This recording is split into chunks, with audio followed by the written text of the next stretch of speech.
Hi guys, welcome back to our podcast. Welcome back to Off Topic with us. Welcome. Nice to well, I was going to say see you, but if you're not on YouTube, then nice. I don't know, how would you say that?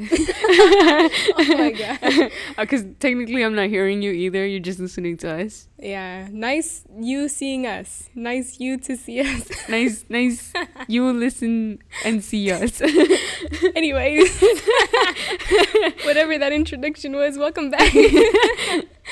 I'm Chantal. And I'm Alexa.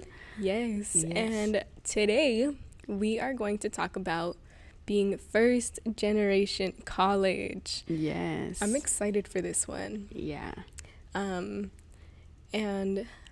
why don't we start off with, should we give like a little bit of background about like our families, like Yeah, sure. situation? Yeah. Okay. I'll go first. Okay.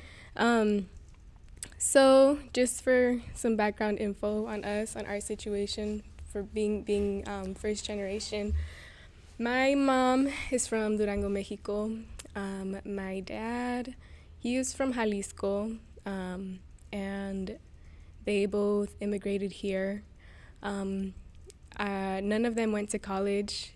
I'm not too sure how far my dad got in school, but I believe he started high school. I don't think he finished. And my mom only went to school up until the 6th grade in Mexico. In my entire family that I know of, like nobody has graduated from college. My immediate family, like even extended, like I so far have been the first person in my family to even be accepted into a college here in the US, which is a big deal. Oh my gosh. Yeah. I'm so happy to be the first to lay down that foundation for my little brothers and everybody who comes after me. But it is a lot of responsibility too.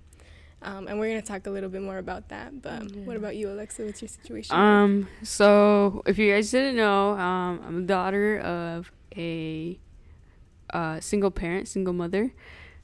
So she grew up in Mexico too, and I believe she only went up to 3rd grade, if I'm right. Mm-hmm. And well, she lived a part of her life in Mexico, and then she immigrated here to the United States and lived here for a couple years, and then I was born.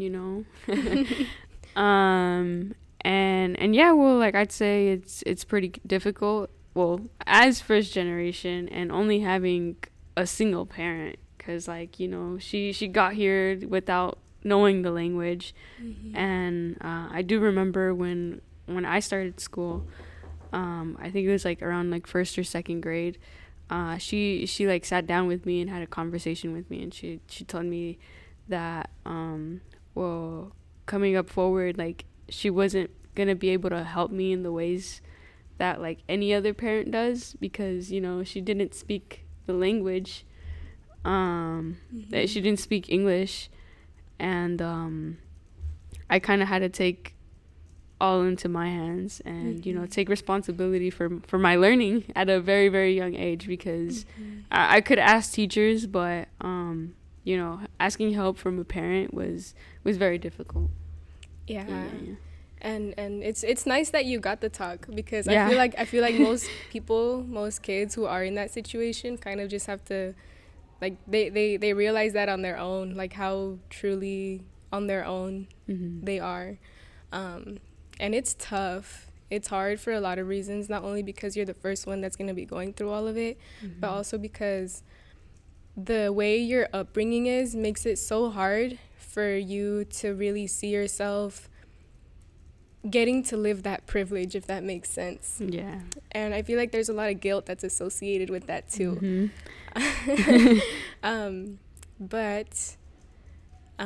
So me and Alexa, we're going to be going to NAU this upcoming term, and we are super excited for it. But for sure, we have encountered so much difficulties when it came to applying. Like, not only with resources, I feel like I feel like there are a lot of resources that are out there to help you, but again, when you're first generation, like it's all on you to really look for those opportunities. And there I feel like there are some parents that are a little bit more involved than others. Yeah. But when your parents really kind of just like trust you to do this like on your own and find your own way, it can be really hard. Yeah, because I feel like there are resources, but like I think what we lack or what society lacks is like resources that are like, I guess, in your language, because a lot of the resources are in English, of course. So you can go and your parents can go, but if it's in English, sorry, I feel like it's of no use because everything is still on your hands and you have to explain everything to your parents. And if it's in Spanish, I feel like your parents somewhat understand, or they get a better understanding of what's going on. Because I know I've been to a couple of those like fast food like events or conventions where they talk about like, you know, financial aid and stuff. And I try like explaining to my mom, and like she just kind of gets frustrated with me. Yeah. And like, oh my gosh. and it's Tell me like about it. I get frustrated at her because she's not understanding, and then she's like talking over me, and it's like no, look, this is what you don't understand, like this is what I need from you. And she's like, why do you need this information? It's like I just need it, okay? Yeah. Can we talk about that? Yeah. Oh my god. Like why is it? Well, I guess I understand why, but it's so difficult when your parents get like really impatient with the whole process. I know my mom, she gets very impatient very quickly. And like even when it came to like the smallest things, like getting a signature for a field trip, like you said, like I was just kind of always had to figure those things out on myself. Yeah. But yeah, like and it makes sense, you know, how they get frustrated so fast. Like they never had to go through it. But yeah, that for sure makes it a lot more difficult. Yeah. Well, like I guess it makes it like emotionally more difficult, I guess, because like it's like you were once the good kid and now you're getting in trouble for asking, you know, like how much money do you make? And it's also really awkward because it's like I feel like maybe they're somewhat insecure about like their earnings, especially my mom, because she's a house cleaner, and you know, like I guess she gets embarrassed on like, you know, how much she makes or something like that, or she's afraid that, you know, I'm worried if we have money or something like that. So I understand it from that point of view, but it's like, you know, we're your children, like we understand, and like, you know, hey, we're living through, you know, everything's okay. And I feel like parents, like, as you know, like having kids as first generation, one of their big worries is like money. That is one of the big worries that they have. And those worries, I feel like, are for sure like passed down to us. Money was for sure the biggest factor when we were looking at which colleges to apply to and where we were gonna go. Like, yeah, other things mattered to us, you know, like the place, the ambiance, the college, like what we were gonna study, they matter. But coming from immigrant parents, you know, who don't make whose earnings, I guess you could say, wouldn't compare to kids who have like their parents from here. It's difficult. And I feel like a lot of parents stress because, well, they want something good for us. They want us, you know, to get a career. They're not like, they don't want to stop us from, you know, getting ahead and getting that education or anything. Of course they want us, but they worry that we're gonna go in debt and like we're gonna owe so much money and we're just not gonna be happy no more. Like you hear the word student loan and it's like no. Yeah, it's student loan. It's coming for you. Yeah, and you hear the stories of like students who the like horror stories. Yeah, oh my gosh. And like everything just gets like too real, and it's like yeah, and even besides like the resources, like our upbringing, I feel like our scope of the world is so tiny because like you get to hear the stories of like what your parents come from, right? And what they got. And it's like, okay, my world is I was put in a better position because I was born here, but even then it's like your world only gets slightly bigger. Yeah. Right? Like you aren't necessarily brought up in a way that really makes college like a sure thing. You know? Yeah. So I feel like that makes it really difficult to just like when the system is kind of against you in that way. Yeah, it makes Yeah. And you talked about in the beginning about like guilt, and that is a big big thing. Like, Yeah. I know my mom at first, she would guilt trip me a lot. I'm not gonna lie. Yeah. She'd be Well, like, I guess it's like guilt from both sides, because I feel like us as like students, like we feel guilty too. Like we do. Like we already feel guilty, and especially being like Latin, Latinx, our families, like our whole culture is kind of centered around our family and the importance of family, and it's super important, and that's something that you don't really have in American culture. American culture is very independent. It's very, I want to chase my own bag. And Hispanic culture is not like that. It's very communal. So having to leave that, especially like me and like kids like me and you, who I feel like have a lot of responsibility at home, like that when you leave your family, the way your family works, like it's gonna be off balance. And it's because like you're choosing to leave, right? Like but like it's for the better good. But even then, like it's such a hard decision to make. And to go through with. And my mom, I remember she would be like, of course, well, in Spanish, right? She'd be like, ya te quieres ir, ya me vas a dejar. Like, you're gonna leave me. You already want to leave the house.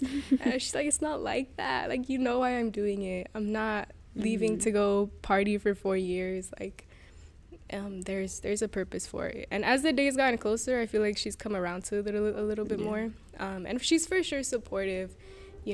Ever since I was little, like she's always made it clear to me that college was a possibility, and of course if it was something that I wanted, she was gonna help me get there. But again, as it gets closer, like it's coming more and more real, and it's like, okay, I'm really gonna be on my own out there. And that's hard. And your mom, like mine as well, she was like at first, when I was younger, she's like, yeah, you can go anywhere, as long as like they pay like full ride or anything. You can go to New York or whatever. But then once I told her that like I was thinking about NAU in the beginning, and well, NAU gave us full tuition, so we still need to find money for dorm and food. And she was like, I don't know. She was like, you're gonna be paying too much. And she was not very supportive, but then once I like told her, I'm filling out scholarships, we're doing this, like it's gonna be okay.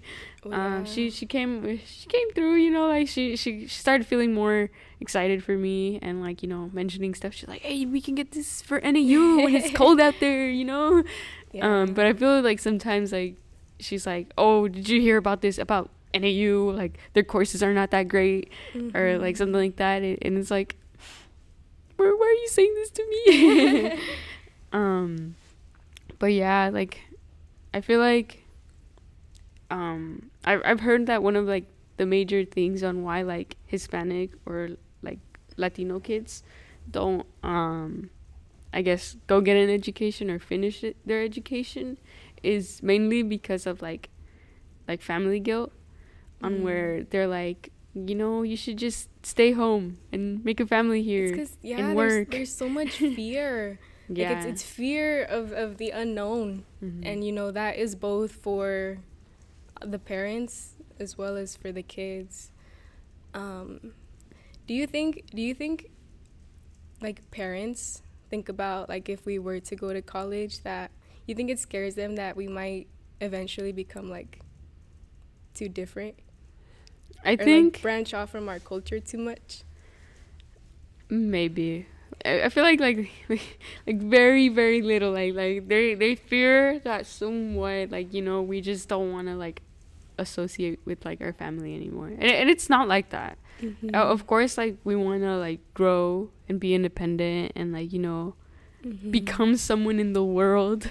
But like, you know, we always like want our family there to be like very supportive of us, and like, you know, just know that they're there and cheering for you.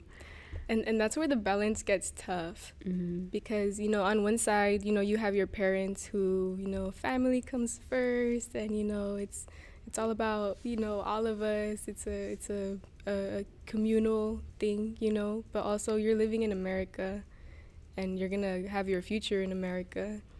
And if you want to make it, especially as like a woman, you know, you really have to go out there and find those things on your own, and be independent and a little selfish. And that's something that doesn't come easy in our culture. So sometimes it's really hard to find that balance without disappointing anyone. Yeah.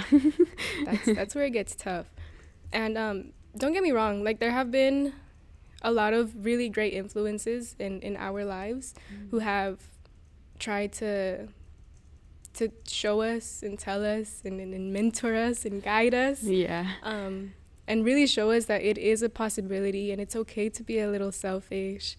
Shout out to you for that. Hey. And I feel like because when I first decided, okay, I'm for sure going to college, I know my first thought was, I'm gonna go to like a community college, because it's what's more like financially logical, and I didn't really allow myself to want anything more, because I felt like I wasn't in a position to have anything more. But there were a lot of really great influences in our lives who said, hey, you know, you've worked so hard throughout your high school, you deserve more. You know, and is it gonna be hard? Yeah. Nobody said it's gonna be easy, and especially not when you're first generation, but it is possible. It just takes a lot of work. It takes a lot more work if you're in this position, which really sucks. But eventually somebody has to do it. Eventually somebody has to do it, and if you take that initiative to be the first one, then it's going to be that much easier for everybody who comes after you. Well, especially for you, like, as you have like two younger brothers, and your brother has a daughter too. My niece. Your niece. So you're definitely setting up an example for them and showing them, like, you know, you can do it. It's possible. For me, it's a little bit different, but, like, you know, because I don't have any siblings. What about future kids? I don't want kids. But I don't know, maybe. But just showing others, you know, like us here in this podcast, like sharing with other kids who are younger than us, or, you know, like, or maybe, you know, just almost the same years as us. Showing them that, like, you know, yeah, it's scary, and like, you sometimes don't know what to do, and like, you get little panic attacks about how you're gonna pay for stuff. But, you know, like, you just gotta work it through, and, you know, keep on going. Perseverance. And the impact that it has is wild. Like, you know, I put myself in the shoes of my little brothers, because oh my gosh, one of them scared me. Not too long ago. They saw me filling out my application for FAFSA, and then he's like, well, at the time I think he was 9, but he was watching me fill out all my stuff, and I was like, look, he's stressing, bro, like, because the FAFSA application is so long, and then they ask you for so much information that, again, you need to go get like on your own. And he was like, he's like, you need to do all that for school. And I was like, this is just one of the applications that you need to fill out. And he was like, I'm not going to college. And I was like, bro, what are you saying? And he was like, yeah, I don't need college. I was like, yes, you do. But I really hope that when they see, you know, that it's possible, and they get to visit us at our dorm in NAU, and they get to see me graduate, right? And really like do something with my degree.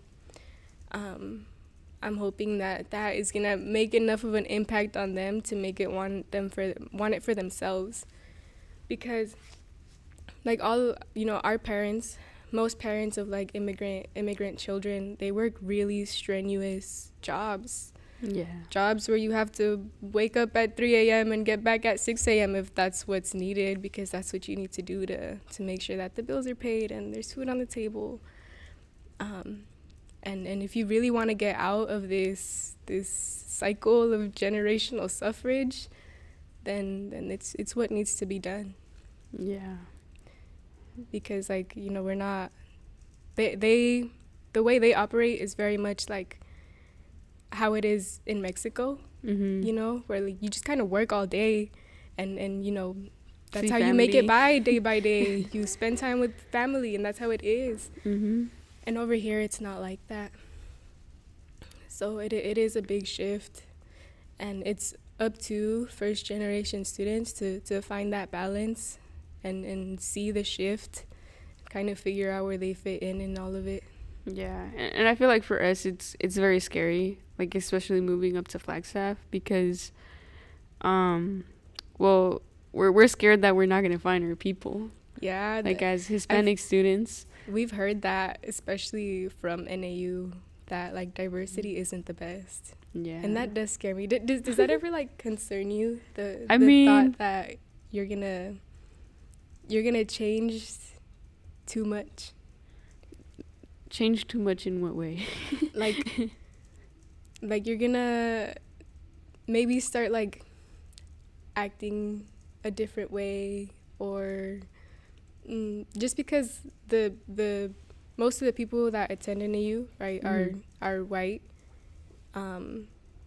So do you feel like that's gonna rub off on you?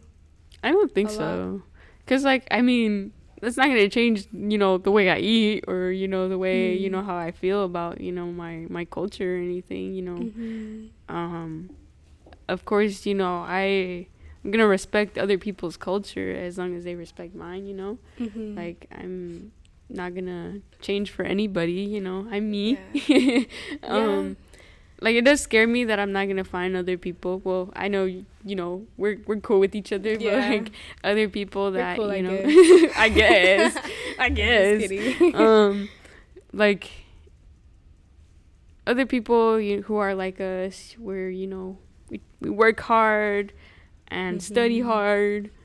It's gonna be hard to find people that can relate to our struggle, because I don't know about you, but I find it like it makes me so mad when people just like assume things, or assume that we're gonna be able to do certain things, and they don't take into account like how hard those things are for us.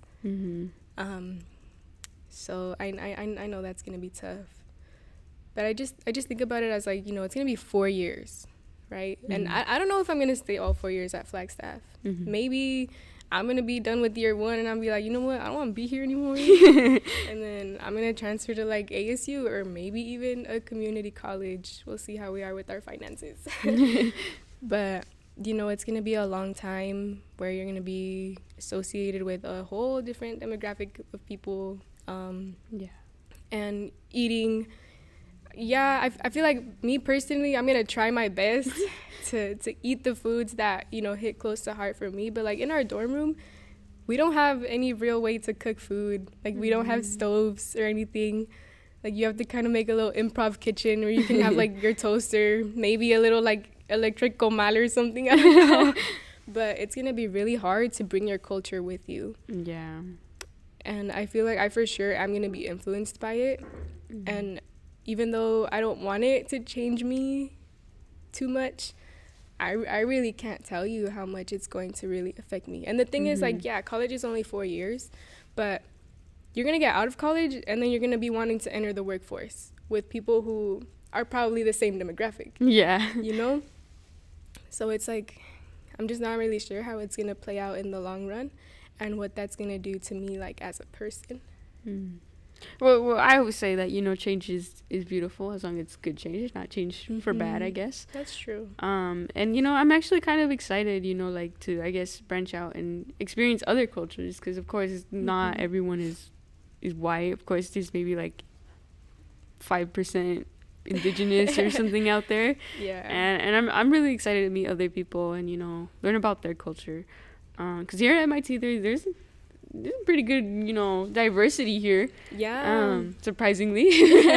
and I feel like we get along with a lot of people, and like just hearing them talk about, you know, like their religion or their beliefs, or like what they do on special occasions is really interesting.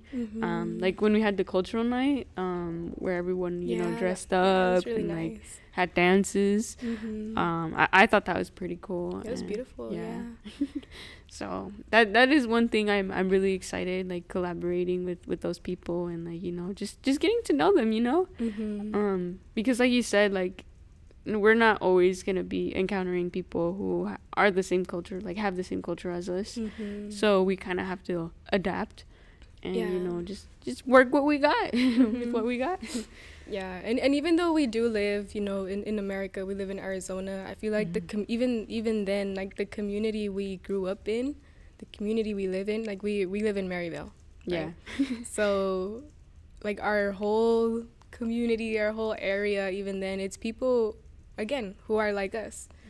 It's immigrant parents who came here to give their families a better future. It's first generation students who are really trying to find a balance between their cultures, which I think is beautiful. It's beautiful how, like, you know, our Latin culture refuses to die. And even though we are in America, but that's the beauty of living in a border state. And going up to NAU, you're really gonna get the, I guess, more American experience. Yeah, I feel like in comparison of like where we live right now, so like Maryville and like Flagstaff, I feel like our community is very like just alive and colorful. And then like you go to Flagstaff and it's like, I don't know, it's like kind of dull. Like the color is like less saturated, like everything was just like sucked out. Yeah. And like here in like our community, it's just so like music everywhere. The ice cream trucks. I don't know about you, but I think that like one of the things that I'll miss the most is like hearing like the ice cream trucks and the eloteros, yeah, and then be like running out of your house. Bro, that's true. We're gonna go like our whole time at NAU without hearing a single elotero, guys. Yeah, that's so sad. And it's like I take it back. I'm not going to NAU.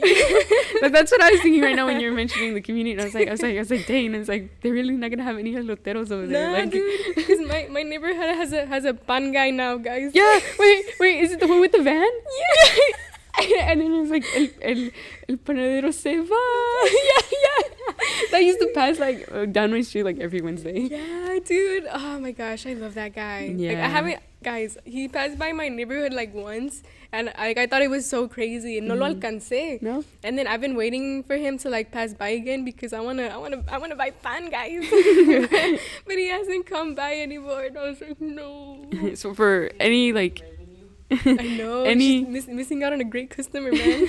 Anyone who didn't really understand what we were saying, for those non-Spanish speakers out there, so technically in our neighborhood, we have like it's a guy in a van, and like he sells bread. Well, it sounds really weird when I say it like that, but like it's kind of like, you know, like an ice cream truck, but it's bread. Yeah, it's bread. It's bread. And they have a little like song, and like they pass by the streets. And yeah, I think that's probably what I'm gonna miss the most, like all the little food stands that we have in our the little neighborhood. Vendors, yeah, like down your street is the ice cream guy. He sells like shaven ice cream, is it? Yeah. And then like on the other corner, there's like a guy who sells naranjas. Yeah. Like tiene unas arpillas de naranjas, you know, like big like sacks of oranges that are like organic. I'm pretty sure they're like grown by them. And then like even us. Literally our job. Yeah. You know, we work at a food stand where we make authentic Mexican food. And everything is done by hand, like the dough, the food itself, like preparing the food, everything is done by hand, everything is made from scratch. And literally I'd say like 98% of our clientele is Hispanic.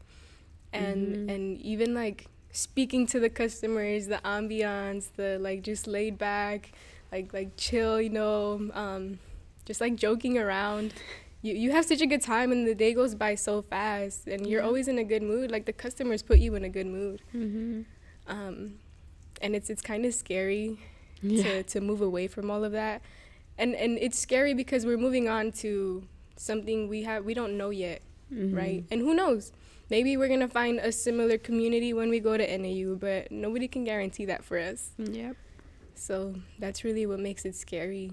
But yeah, like, even just our job, like, you have these random stands of food, and I don't know about you, but I've noticed, like, food stands a lot more recently. Oh yeah. Like, there's so much food stands I low-key all think over it's the because place. of inflation. Well, like inflation Mm. and like jobs aren't paying that much, and so Mm. I feel like families now are resorting to like creating their own like little business. Mm-hmm. Yeah, which is nice because like you know you get to try a little bit of everyone else's food because it's all homemade, and then you Mhm. get to go one place, but if you go to a different place, it'll taste different. Yeah. And it's just as good. And that's another struggle with, like, being first generation. Like, your parents most of the time have, like, no security, Mm-hmm. like, no financial security. And everybody's situation is different, but, you know, especially when you have parents that are, like, undocumented, it's scary Yeah. and hard, and you don't know, you know, when your world could turn upside down. Yep. So, and I feel like that should be another reason why getting your education and making sure that you plant your feet firmly on the ground is so important, Mm-hmm. because it is hard for all of those families. But yeah, you know, like I said, everybody's situation is different, and it really sucks when the system is so, like, one-sided, Mm-hmm. and does it I feel like it could do more to accommodate to the needs of these students, because it's like it's nothing bad or illegal, you know. We're all people on this earth. We're all people on this earth who are just trying to make it in life, and make sure we have good futures and give our family good futures. So it's really unfair that some of us are just born in a better place than others. Mm-hmm. And that's what makes it so unfair and so frustrating. Yep. But I mean, eventually somebody has to be the one that works twice as hard to get out the trenches, guys. Yeah. And just set a better path for everybody who comes after. And it's a huge responsibility, but it has to be done. Yep. Talking about, you know, a lot of like hard work and, you know, I guess continuing on, right? Mm-hmm. Like scholarships, like as first generation, is Mm. just so draining.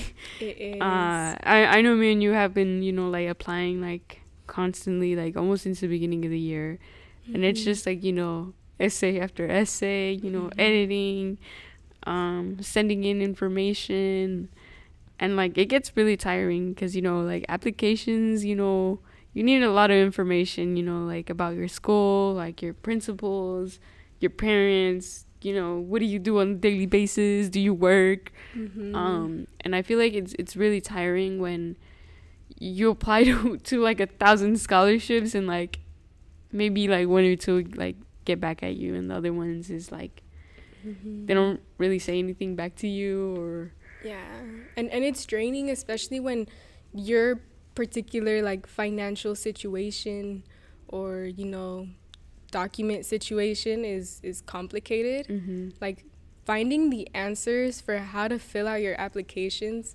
is so hard. Yeah. It's really tough, and, you know, the smallest mistake or the smallest, like, misinterpretation or misunderstanding can cost you Yeah. a lot. Yeah, I remember when me and you were filling out FAFSA, we were just so scared that we were gonna like put anything wrong, and they're like, "You're committing fraud. This is wrong. You're going to jail. You're never coming out of jail. You're never getting money from us." Yeah, it was scary. Yeah. Yeah. I'm still scared. Like all the anxiety just came back to me. It's like, oh. I know. And it's just to think about it, like we have to fill it out every year. Mm-hmm. It's also like scary. Yeah, it is. Yeah. Anything you have to add on? Well, I mean, I feel like we've touched on the most I guess prominent aspects of being first generation. Oh yeah. Don't get me wrong though. I am super excited Yeah. to get to experience that. Like to be the first person in your family to have the privilege of going to a college is huge. Like whenever I talk about it with my family, like my uncles, my cousins and everything, like they find it so interesting. Yeah, like, oh, and then when you go to Flagstaff, like we're gonna come visit you and you know, you can show us around and I'm super looking forward to it. But I know like there's also gonna be a lot of behind the scenes where it's like studying for 6 hours and Crying for another 2. yeah, and then stop crying because you have work in half an hour. And then you have a test like after work. Yeah, like that. It scares me because right now my lifestyle is very much like in a rush most of the time because I have school, we have our weekend job at the Gorditas, I have another job that I work throughout the week, and even then like I have a whole bunch of other like relationships and responsibilities that I have to keep up with, and it's like time management is such a big thing and you really have to be on top of it. Yeah. And now I'm thinking like when I go to college, obviously I'm gonna need to get a job, right? So I'm gonna have to get a job. Going to college also, I really just don't know what my time, like free time availability, time to come see my family is going to look like. And that worries me. And I know I'm gonna have to work this hard because, you know, like that's just what it's like. Like we don't really have enough financial stability to be like, okay, you're gonna go to college and that's all you have to worry about. Yeah. And I feel like it's very scary for us too because like we're scared that, you know, like we're gonna go in and like we're all very positive, right? And then we go in and like we get an F. You just get like slapped in the face. Yeah, and like you just can't do it. Like you're not gonna make it. And it's like, gonna be so disheartening. Yeah, because, you know, like everyone like from your community and your family is, you know, cheering for you, and you're over here like crying and like, you know, I don't know if I can do this anymore. Like, you know, you so much like builds up to it. Yeah, and you really don't want to disappoint anybody. That's the like, thing. And I feel like we don't want to disappoint anybody, but we also don't want to disappoint ourselves, because I feel like we have goals and like we build up for this moment. Like we've been waiting for this moment, and then just for you to like just give up in like the first semester, it's just like, or in the first year, like I don't know about you, but that worries me, where it's like, and again, what if it's just so hard and like we can't do it? There's so much pressure because the way I thought about it for the longest, which, you know, wasn't really healthy looking back on it, but the way I thought about it was, you know, you're not in a position where you can play we'll see if I like it, you know. Or you're not in a position where you can be at all unsure about what you're doing. Like you have to go into it knowing exactly what you want to study, because you don't have the money to waste time, because in college time is money. Literally you're paying for it, and it's not cheap. So you have to go into it knowing exactly what you want to study, exactly what your purpose is, you know, trying your best, getting good grades, studying for hours on end if that's what it takes, because you get one shot. Yeah, and well, especially as first generation, I feel like we struggle a lot with, like, you know, in the beginning of knowing like the difference between a major and a minor. You know, like how are we supposed to sign up for classes? Wait, so how many credits do I need to take per year? And like all of that is just like, it's very new and different from high school, because like when you get to high school, like you're giving your schedule. Like they tell you these are the courses that you need. This is what you're taking this year. This is what you need all the rest of the years. Just make sure you have that and you're good. you're good for graduation, 22 credits, you're good. But then in college, it's like, oh, yeah, it's up to you. You can take that course. You can take that course. Oh, but if you miss this course, you're not graduating. You're not getting your diploma until, like, another 4 years. And that means more money. And, like, I feel like it gets really scary. And especially if you don't have a brother or sibling or family member that already went to college and, like, explains to you what these things are, it gets really difficult. Like, you just kind of... There's so many terms and like stuff you just don't know. And like I feel like the mistake where a lot of like, I guess education wise it goes wrong is that like high school doesn't really help you out with that stuff. It doesn't. Like you gotta know what you gotta do. Like if you don't have someone like by your side and telling you, hey, have you applied to your schools that you want to go, your top schools, have you applied for FAFSA, have you applied for scholarships? Like they tell you at the beginning of the year like, hey, yeah, you just need to do this, you know, but like they don't really go step by step. And then that's where you're like, am I doing this right? Should I be doing this? I know a lot of kids in our grade filled out the wrong FAFSA. Yeah. And then, like, it's like, oh no, is the government coming for me now? Because I filled out the wrong paper. So like I feel like there's just so much stuff, but yet again we need to learn, you know, keep on learning, finish what we need to graduate here. But I also feel like it should be a requirement to like teach us on those like stuff, because I feel like when you go into college, like you don't really know what any of that means. And then that's where like a lot of students mess up, where they take extra courses or the wrong courses and end up not like graduating in 4 years or the time that they were supposed to. That really should be a course. The whole logistics of how college works, the do's and don'ts. I feel like that would be so helpful and beneficial. Yeah. That really should be a thing. But yeah, I mean. Yeah. I mean, I think that's all we have to say today, guys. I think the first episode was the longest one. Yeah. Because, guys, we're not gonna lie. We just kind of wing it today. We were like, yeah, just sit down and talk. Yeah, just talk about your struggles, man. But yeah.